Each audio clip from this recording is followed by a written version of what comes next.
Welcome, everybody, to our Sermon Recap podcast. Great to have everybody. Matt and Greg are with us today. Had a good weekend. Had fun this weekend. So we're going to dive in. We talked about parenting, about the tensions involved in parenting, and it felt like a pretty good day. I got some good feedback, and we just want to dig a little deeper, maybe answer some questions, and dive into this topic. Thanks, guys. Good to have you here, as always. Well, as sometimes. Well, most of the time. Sometimes. Most of the time. I like the honesty. Most days. Nope, good to be here. Good weekend. Week 2 of our series, Arrows. Been walking through that. So, once again, another great weekend. I mean, I've had so many people come up to me just talking about how this right here, this message is speaking to them.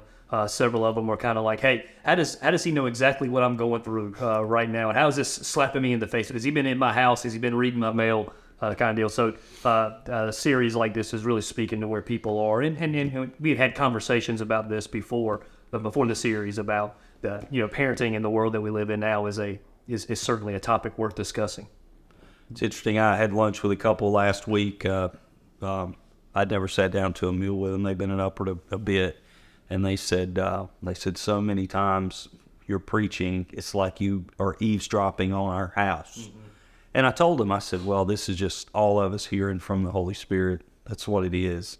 The Lord is directing our thoughts around certain questions and around certain topics, and He's teaching us all as a body the same things. And I said, that's just a God thing. It's not that I'm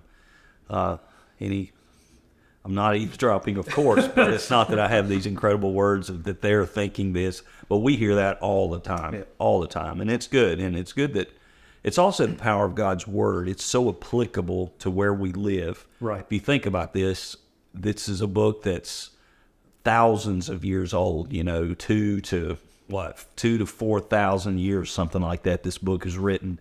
And it's still so applicable to life in 2023. It really is. You dive into it. When I dive in and I study God's Word, it's so much more miraculous than you even see on the surface. It's so powerful. Yeah. You just pull something out of it, and that's exactly what I needed to hear today. By people who lived centuries ago in a completely different culture. Yeah, which is crazy. It's the Holy Spirit. And just for me personally, I mean, I've got a 10-year-old girl and an 8-year-old girl, so I'm. It hurts me to hear that. Are they that old now? They are Gracious that old. alive. And so, I mean, I had a feed pop up today on my Facebook of I guess it was 8 years ago, and we were all at Hot Dog World, and little bitty Hope is standing there, and now she's 10. Yep, she was 2. Goodness. She was 2 when we got here, and so so here we are. But we feel Danielle and I, we're right here in the thick of trying to manage those tensions that you were speaking about yesterday.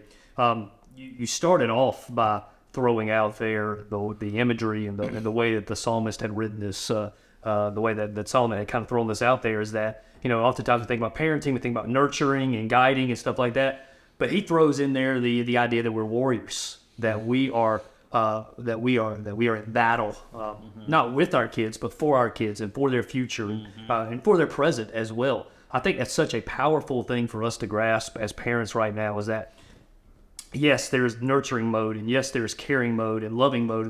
But there's also the warrior side. There's also the battle side that needs to take place.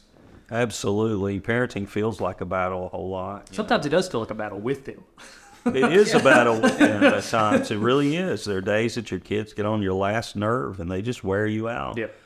No matter how old you are, you're still a human being, and they can get on your nerves, and you can really get mad at your kids. That's not wrong. It's just human, and you can feel like you've been in warfare after a long day of dealing with them because they can be in a mood, and you can be in a mood, and it is a battle at times. Then there's the whole battle in our world, good versus evil, which has raged on forever. It's a battle that's already won, obviously. Yes. Jesus defeated it at the cross and his resurrection. But there's a real battle out there, and as Christians, we're called to stand in the victory, and one of the ways we do that is to raise great kids who love Jesus.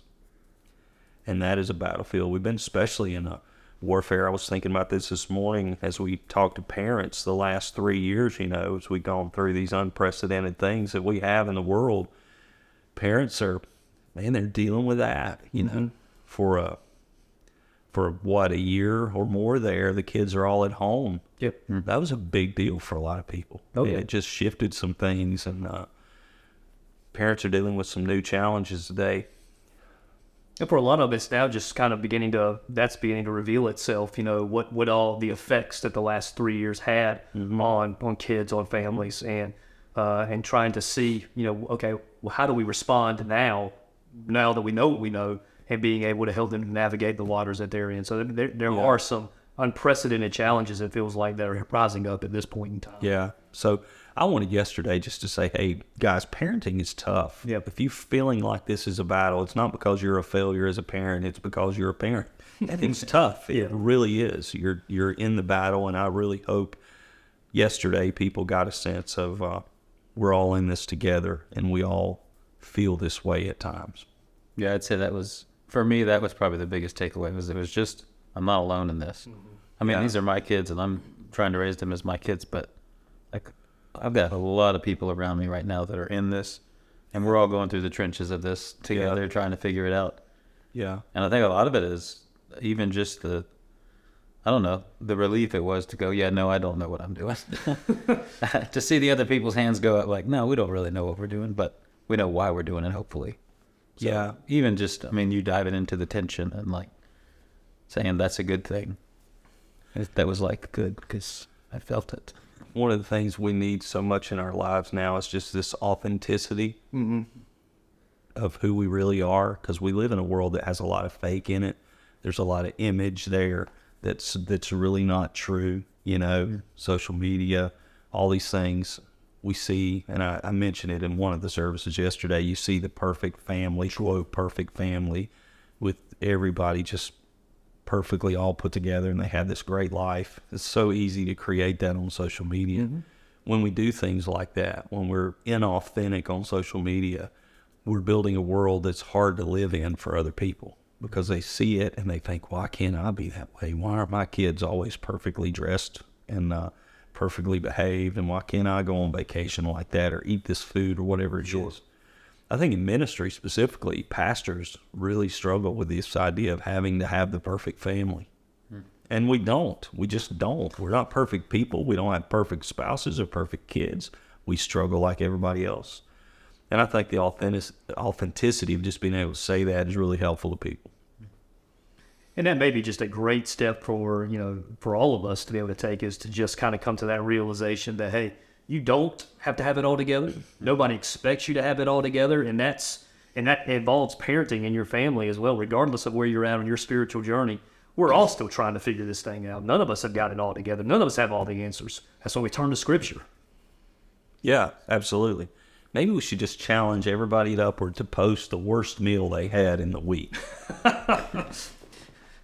Post all of your deleted photos when you're trying to get that perfect family photo. Exactly. Post the outtakes. Yes, exactly. Post a picture of your kids when They're screaming at each other. Yes. Yeah, perfect. Or when you have a piece of bologna on a paper plate with some mustard on top, and that's your meal. Maybe we should try that. Do the horrible meal picture challenge. It's not a bad idea. This is not the official launch for this. We'll have to think about it. But this authenticity is so important, and parents, they need to see that. Parents need to come together and kind of bear one another's burdens, We have several great parenting groups at Upward. I'm going to be working that into the message as we end next week, because we really want to have a sense of what next. Yep. We don't want to just do a good sermon series and everybody say that was great and then not know what to do.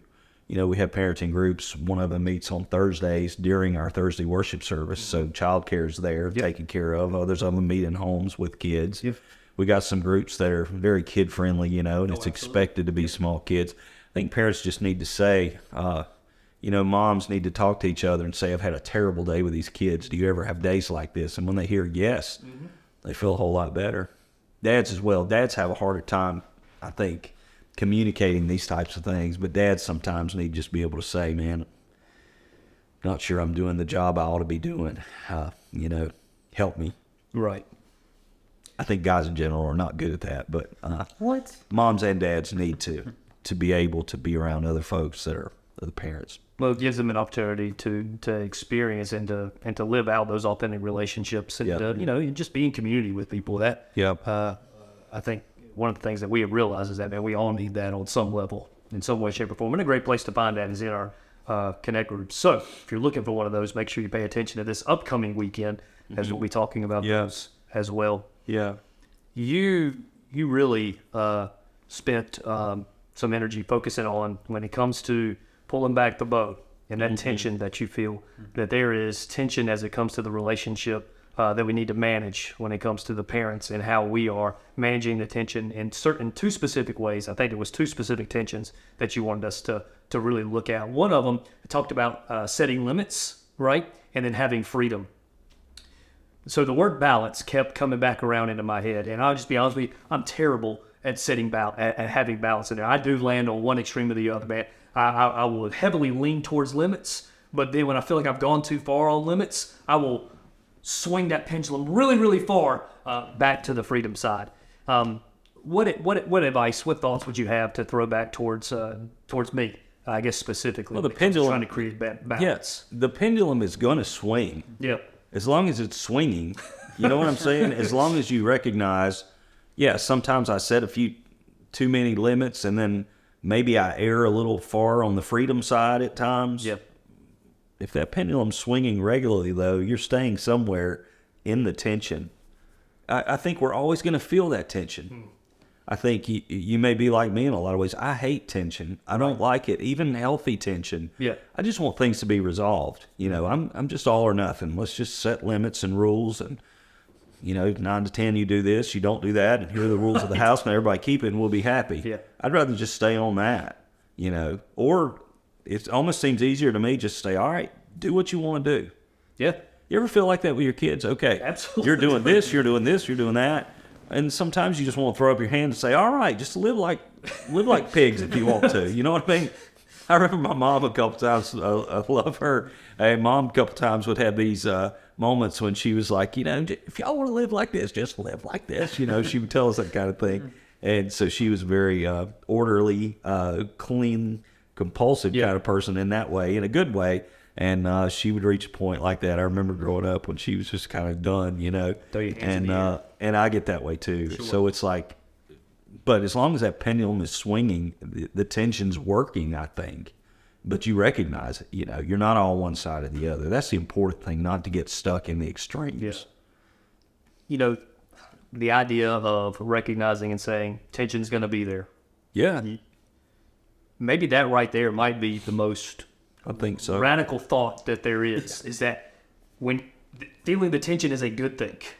when you're pulling the bow back, when you got the arrow in there, you pull the tension there, that's a good thing. You're getting ready to launch that arrow. So for us, feeling the tension as we are raising these kids, that's a good thing. That's not a bad thing. That's not an indicator that something is wrong. That's not an indicator that something is bad. Feeling that tension is quite possibly a good thing for us. If you're a person that's inclined to question yourself, parenting will give you multiple opportunities. Yes, it will. If you're have any self-doubts or insecurities, parenting will bring those to the surface every day. Yeah. It really will. But tension's there, and it's going to be there. You're going to be questioning yourself till they're gone and long past then. Yeah. I mean, you don't stop parenting when they leave, So it's it doesn't end when they're 18 and they graduate and they're gone. That the parenting road doesn't end there. We will see you on that this week. Yeah. I loved how you talked about just for those of us who have spouses and we're working through this together, like realizing it's okay to have one extreme and on either side of that, and how you guys get to keep that balance a little bit. The tension there can be really healthy. Alexa and I talked about it yesterday, and she said this, and I think she's right with us. Neither one of us was extreme in either area. We both could, that pendulum could swing with us, and we both kind of in the moment would have to dial the other one in, and say, it wasn't that.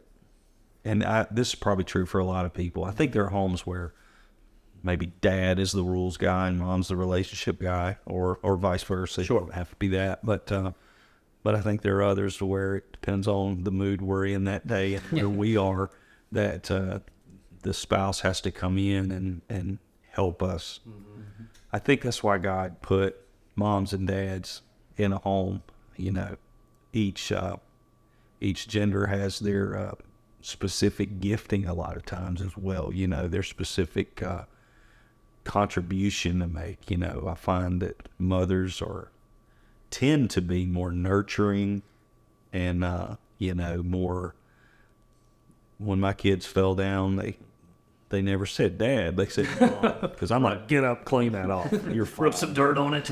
Pour kerosene on that and go on, you know.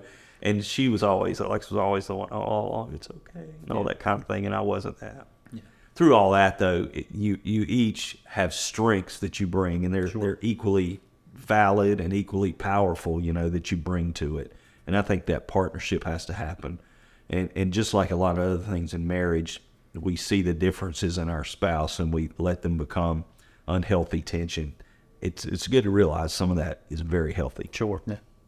I think you almost see it in the other two. Like, even if you notice they're the more nurturing one or whatever that might be, sometimes they're not in that mood, they're not in that day, and you go, okay, I think I'm supposed to step over to that here.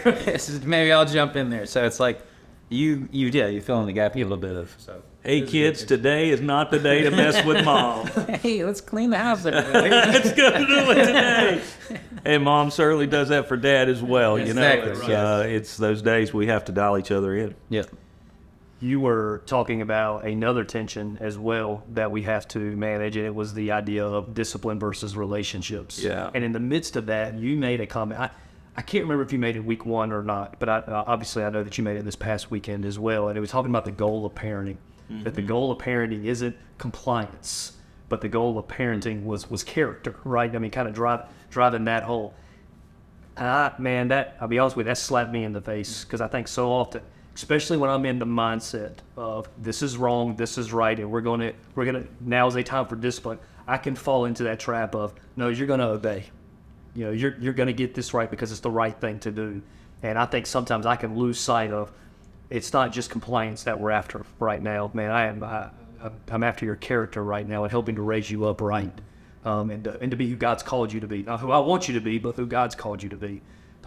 Man, and that hit me hard yesterday. I got that. Big part of that statement was from a friend. I took a couple guys out to lunch a month ago maybe, and picked their brains. One of them's just a great parent and a great guy. The other one was, an expert in the field, PhD. I think it's family therapy. Yep. Does this for a living, and just full of wisdom. And he told me that. He said the goal of parenting is not to raise a compliant child. And I wrote that down. Because I almost thought it was. I'm like, really? It's not? Sure. When you start thinking about it, though, yeah, it's not just for them to comply with all my wishes. Yeah. Certainly compliance is a part of this, but the goal is not to turn them into me, to make them exactly who I am. Mm-hmm. I think what he hit on more than anything, though, it's so easy in parenting to just want them to stay out of your way and not cause you any emotional distress. So much of parenting could turn into, hey, don't bug me. Yeah. That's not the goal. Yeah. It's for you to be comfortable. The goal as a parent is to develop character in your children. And that means wading into some uncomfortable things. That means dealing with them when they're just being who they are. Right. And they are on your nerves, but you teach them and train them. So it's a character building thing. The other thing, too, that I've seen, you reach a point, I don't know if I said this in all services, maybe that's part of the value of this podcast, we come back to some things, but you can get so ticked off at your kids that you just want to win. Yeah. And as a parent, you have the power to do that. Yeah. We should never ground our children, spank our children, punish our children in any way when it's just about winning the battle. Right. To show them that I'm in charge and you're not. Something to be said for establishing authority, of course. But when it comes about winning the argument or punishing them because I need that victory over them, one of the things the guy asked me, and he said it again later, we were talking, that you have to ask yourself in discipline, what is my goal here? Right. What am I trying to accomplish?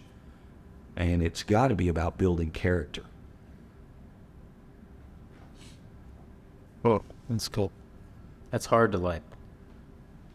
I agree with all of it. It's like, how do I make that? There's definitely a shift. I know, like, personally, I have to make a shift, the mindset shift of going, I know that, but how do I just, I know it's not just going to be a switch where I go, okay, not everything I've been doing is wrong, but maybe the motive behind a lot of things that I've been doing has not been, how am I making, my son or my daughter the person they're created? How am I growing their character? It has been shaped by how do I turn them into who I am? Not intentionally, that's not my thought, but that's just been kind of, okay, this is what my parents did, I'll do this, or this is what my parents did, I won't do that. So how do you make that shift? I mean, I would almost think something gradual has to take place in the way that you parent. I think one of the things you have to do in discipline is when you're in the heat of a moment to take a deep breath and really calm down before you act. Yep. To just calm yourself and recognize, I'm emotionally worked up right now, so I'm going to step back from that. You almost have to detach from the situation and step back and see it for what it is without your emotions in it before you deal with it. Yeah. The other thing, you said something that I think is pretty powerful, that we tend to parent the way we were parented. I've seen this over the years many, many times, that a person's home life when they grow up, that's normal to them. Yep. Right. No matter how good or bad it is, that's very normal. And the home life is a private thing too. So everybody's private home life is not on display. You can't go see how they act at home. You can't see the parenting styles and the discipline and the, God forbid, but abuse at times that happens and all kind of things. Whatever that is very normal to them. They will default really easily towards creating that same environment in their own home, no matter how bad it was. Yeah. That's just what they're used to. That's why it's important for all of us to look back at our childhood and say, okay, am I doing this just because mom and dad did this? Right. Is this just what I know? Is this some default setting that's been programmed into me by my life? Or is this the right thing to do? The question I think for you is what I'm doing actually moving my son and my daughter towards who God's called them to be? Right. Is it actually developing that? That's good. Yeah, I was sitting here as you guys were talking, just kind of thinking through my own way in our home of how we handle discipline. And I was thinking about, some of the same things you're talking about, Matt, that, all right, what steps do I need to take as the dad here to be able to make sure that as I'm disciplining, it's more towards that. And I think one of the first things I came back to as you guys were talking is that I've got to take that step back before any kind of decisions or punishment is handed down. Before I've got to walk away. We got to have a moment there before anything is actually said or done, so that I do take the emotion out of it. And it is more about, what's the goal here? What are we trying to accomplish here? And not just about winning. I heard somebody say a long time ago that oftentimes we spend way too much time fighting with our kids and not enough time fighting for our kids. That in the midst of those discussions and those heated discussions that take place, we can find ourselves in a place where we're just trying to win that argument. And so we find ourselves fighting with them instead of, okay, am I fighting for them? Am I fighting for their heart? Am I fighting for their future right now? That's good. Sometimes you look at your children too and you see yourself in them. Mm-hmm. You really do. Sometimes you really fight with the ones who are most like you. Right. It's you coming face to face with a whole lot of you again. You know what I mean? Mm-hmm. That can be frustrating because you don't want them to make the same mistakes you made. Right. And I had talks with Michael and Daniela, and I said some stupid things. I remember telling them once, I said, I have lived your life, so listen to me. That's really stupid, because I haven't. Right. But at the moment, I was seeing so much of me in them that I was like, you're going down the same road. They're not me. Right. They don't have, they are in some way. They're their own individual person. And that whole talk of sitting down saying, I've made this mistake, that helped me some. My dad had some conversations about things with me, but that's so easily lost. Right. Sometimes, the sad truth is, sometimes we have to touch the hot stove. Yep. And get burned. So I think when you're parenting, it's important to recognize that you have this overwhelming desire as a good parent for them not to do the stupid things that you did. And you can tell them that. Yeah. At the same time, they're not you, and they don't perceive the world just the way you do or you did. And I don't know that I wouldn't have done the stupid thing if I hadn't done it. Like, now I know not to do it. You'd know because you did it. Exactly. And that's not saying we just give our kids a blank check to go do whatever they want and mess up, because some stupid things are incredibly damaging, permanently damaging in some respects. So you don't want that. But I think a healthy realism in parenting is going to understand your kids aren't going to listen to you all the time with that. They're going to try some of this. Yep. That's why it's so important to train them well, to have character, and let them feel a bit of pain. That's another thing we talked about that I think is so important, that discipline is painful. Mm-hmm. As a parent, you are inflicting a measure of painful circumstances upon your child, you know, if you spank them properly, you know, not abusively. We always say that, but if you ground them, if you take a privilege away, or you punish them in some way,